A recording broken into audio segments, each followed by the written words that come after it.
kakarating lang galing sa Kabanatuan. Ayan. Panay kalabit siya. Gutom ang aking alaga. Ayan. Panay kalabit. Sarado pa man, Snow White. Sarado pa ang tindahan. Mamaya, bibili si nanay pagkain, ha? Bili nanay, ha?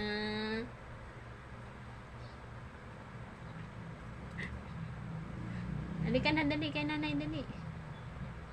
Pagalaw sa buntot, pagalaw. Nangalabit yan kanina.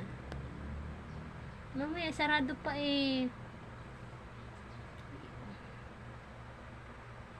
Kakarating ko lang. Ayan. Hindi ko pansinin. Ayan kung ganyan. Ayan ko lang ganyan. Hindi ko siya papansinin. Anong magiging ano niya.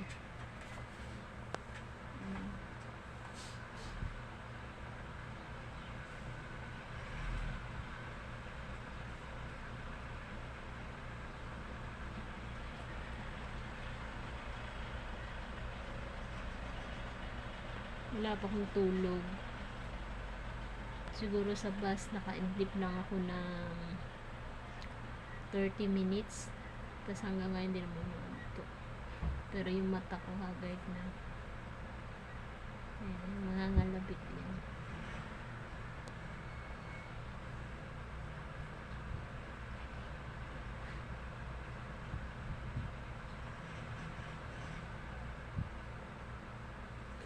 Ayan na. Wala pa akong tulog. Pero kailangan kong umidlip, matulog kahit mga 3 hours lang, mga ganun, 4 hours. Kasi maya mga 1 PM schedule kasi ng vaccine ko ngayon, anti-rabies. Kasi nung last Tuesday nakagat ako ng pusa ko rin. So magpa-vaccine ako. Then second time ko ngayon vaccine. Ayun yung nakakagat sa akin. Yung puti na yan. Yan. Puro puti. Yan yung nakakagat sa akin. Kasi nung Tuesday nanganak yan, tinulungan ko siya. Accidentally niya akong nakagat. Hindi naman niya sinasadya. Siyempre, gano'n naman talaga ang hayop.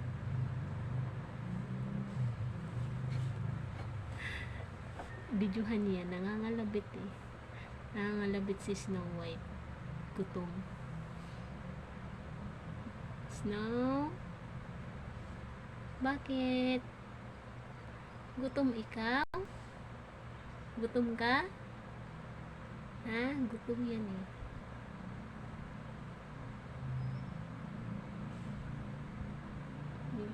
Hindi ko pinapansin.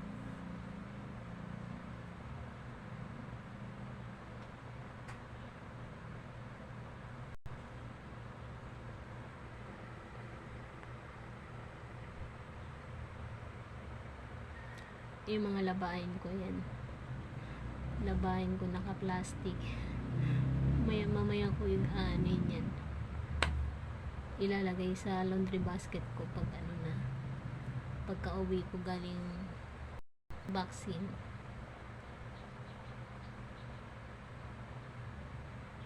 Diba? Tatawa ako. Kanina pa yan nangihingi. Wala na silang pagkain. Ubus na yung pagkain nila.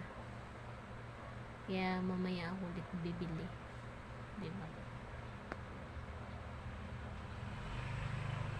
Snow? Ano na? Gutom ka na? Ha? Gutom na ikaw? Halika kay nanay, dali.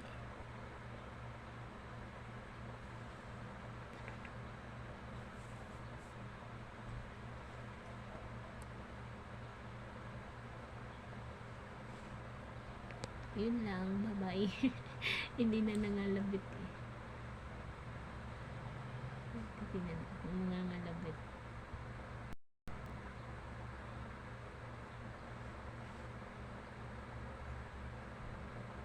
Hindi na nangalabit. Bye-bye!